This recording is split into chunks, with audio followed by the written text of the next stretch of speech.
इस समापन समारोह में आप सबका और जम्मू कश्मीर के प्रत्येक नागरिक का अभिनंदन करता हूं तथा इस अभियान में समर्पित भाव से जुटे सभी जनपदों के अधिकारियों, वहां के वॉलंटियर्स और विशेष रूप से विद्यार्थियों का आभार व्यक्त करना चाहता हूं। आज इस अवसर पर मैं राष्ट्र के लिए अपना सर्वोच्च बलिदान देने वाले जम्मू कश्मीर के स्वतंत्रता सेनानियों और अमर शहीदों को भी नमन करना चाहता हूं। साथियों, वंदे मातरम को मैं राष्ट्र की शाश्वत आराधना के रूप में देखता हूं। ये कोई महज एक सामान्य गीत नहीं है, बल्कि वंदे मातरम वह दुर्लभ और पवित्र गीत है जिसने भारत को जोड़ने और उसे प्राप्त विविधता और एकता की ताकत से राष्ट्र के निर्माण का कार्य किया है। वंदे मातरम छंदों की एक रचना नहीं है, बल्कि वंदे मातरम एक अनुभूति है जो गहराई से हमारी सभ्यता के हर धागे में समाई हुई है। वंदे मातरम का गान मैं समझता हूं कि केवल सुरों और कुछ इंस्ट्रूमेंट्स का महज उतार चढ़ाव नहीं है, बल्कि वंदे मातरम के गायन के दौरान हम अमर शहीदों की स्मृतियों को स्वयं जीते हैं, उनके बलिदानों को नमन करते हैं और भारत के उज्जवल भविष्य के प्रति एक संकल्प को दोहराते हैं।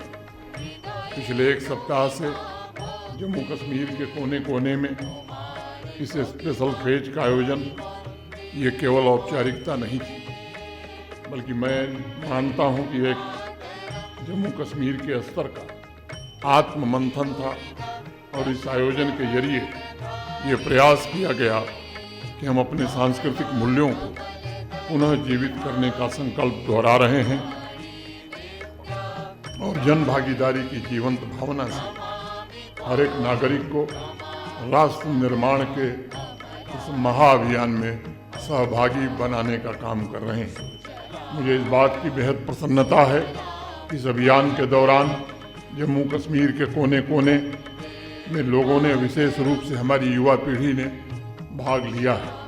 स्कूल, कॉलेज, शहर, गांव में सभी लोगों ने इस अभियान में सक्रिय सहभागिता निभाई है। मैं विशेष रूप से आज इस बात का पुनः जिक्र करते हुए दोहराना चाहता हूँ कि स्कूलों में आयोजित कार्यक्रमों ने वर्तमान को अतीत से जोड़ा है और नई पीढ़ी ने केवल इतिहास को नहीं पढ़ा है, बल्कि उसे महसूस भी किया है और उसे जीने का प्रयास भी। आज पूरा देश साक्षी है कि जम्मू कश्मीर ने इस राष्ट्रीय अभियान में सबसे अद्वितीय योगदान दिया है। जम्मू कश्मीर देश में सबसे अग्रणी रहा है। इसके लिए मैं जम्मू कश्मीर के लोगों को हृदय से बधाई देना चाहता हूँ।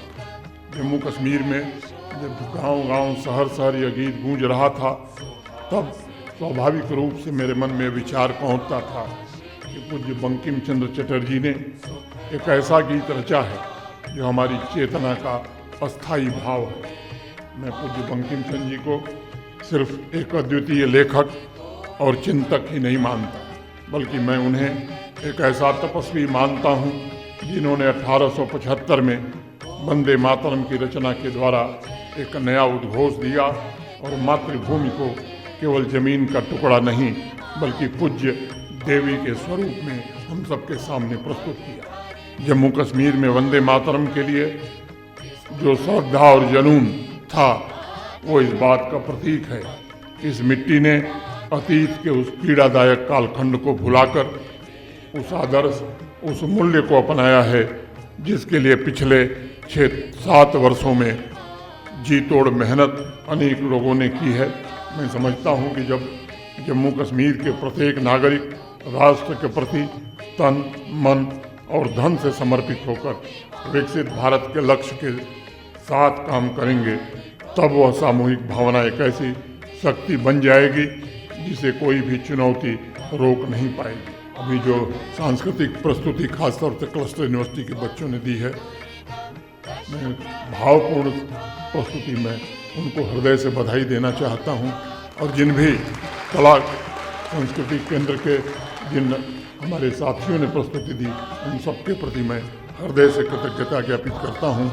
जम्मू कश्मीर कैसे नशा मुक्त बने, इसकी कोशिश भी प्रशासन बड़ी शिद्दत के साथ कर रहा है, लेकिन ये सच है कि जिस हद तक कामयाबी हमें मिलनी चाहिए वो कामयाबी हमें अभी तक नहीं मिल पाई।